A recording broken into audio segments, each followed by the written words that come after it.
இல்ல ரொம்ப கஷ்டமா இருக்குது. இப்போ ஏற்கனவே உங்களுக்கே தெரியும். இப்போ ஒரு ஆணையம் அமைக்கப்பட்டிருக்கு. இந்த ஆணையத்தில எல்லாருமே எல்லாத்துடைய கருத்துக்களையும் சொல்லுவாங்க. நான் நாகப்பட்டினத்தில நான் வந்துட்டு இருக்கும்போது, எனக்கு ஆல்மோஸ்ட் தஞ்சாவூர் 30 கிலோமீட்டர் இருக்கும்பொழுது எனக்கு செய்தி வருகிறது.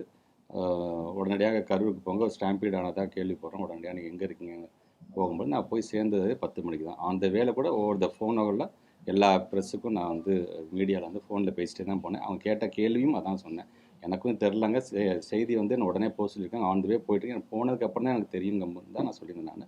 10 மணிக்கு போய் நான் ரீச் ஆனேன். ரீச் ஆகும்போது, நம்ம கண்ணு முன்னாடியே நெனச்சு பாருங்க. மார்ச்சுரியில இருக்கும்போது நம்ம கண்ணு முன்னாடி என்னோட ஸ்கூல் பசங்க செத்து செத்து ஸ்ட்ரெச்சர்ல தூக்கிட்டு வரும்போது, எந்த மனுஷனா இருந்தாலும் சரி, அந்த இடத்துல அதான் தமிழ்நாடு முதலமைச்சர் சொன்னார். எந்த தலைவனும் தன்னுடைய ஆதரவாளர்கள் இறக்கறத வந்து பார்த்துட்டு சும்மா இருக்காம எல்லாத்துக்கும் மனவேதனை இருக்க தான் செய்யும் என்பதை எனக்கு ரொம்ப தெளிவாகவும் அதில சொல்லப்பட்டிருக்குது. பட் பீயிங் நம்முடைய மீடியா பீப்புளுக்கு நான் சொல்றது ஒண்ணே தான். யங்ஸ்டர்ஸ் இதே இடத்துல இருந்து தான் சொன்னேன் நானு. வாங்கப்பா என்ஜாய் பண்ணுங்க. பட் ஹேப்பியா இருங்க. பட் ஆனா சேதப்படுத்தாதீங்க.